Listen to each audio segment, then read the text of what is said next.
Quelques mois après l'accident mortel du vol JT610 du vol Lion Air, les autorités indonésiennes ont de nouvelles révélations de l'enregistreur vocal du poste de pilotage. Auparavant, des sources anonymes auraient divulgué aux médias des informations sur le contenu de ces enregistrements. Selon eux, le pilote paniqué aurait consulté le manuel de vol peu de temps avant que le Boeing 737 MAX ne s'écrase.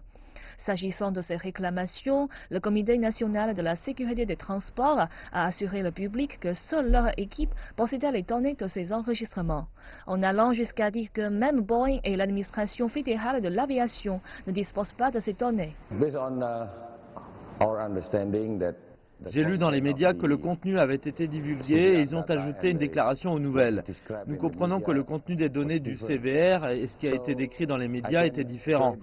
Donc, je peux dire que cette information écrite dans les médias ne correspond pas à ce qui se trouvait dans le CVR, mais plutôt à une hypothèse basée sur notre rapport préliminaire.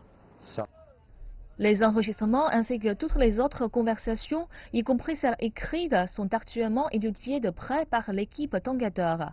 À la suite de la réglementation en Indonésie, les autorités ont déclaré que ces informations ne seraient pas publiées prochainement.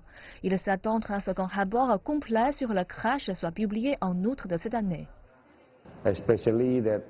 L'accident de Lion Air a été un désastre majeur. Entre 2017 et 2019, il n'y a pas eu d'accident entraînant la mort en Indonésie, impliquant des avions de plus de 5700 kg. Ainsi, l'accident de Lion Air a été un choc pour le monde. Après l'accident, après avoir recueilli des données et nous être coordonnés avec Boeing et les autorités indonésiennes, nous avons élaboré quelques suggestions d'amélioration. Aujourd'hui, les Boeing 737 ont été temporairement suspendus de vol et nous attendons ces améliorations. Le vol ED302 d'Ethiopian Airlines est le deuxième accident impliquant le même modèle d'avion en 6 mois. Le département des transports des États-Unis étudie également la possibilité de vérifier la certification des avions à réaction en panne afin de s'assurer que les procédures de sécurité sont correctement mises en œuvre.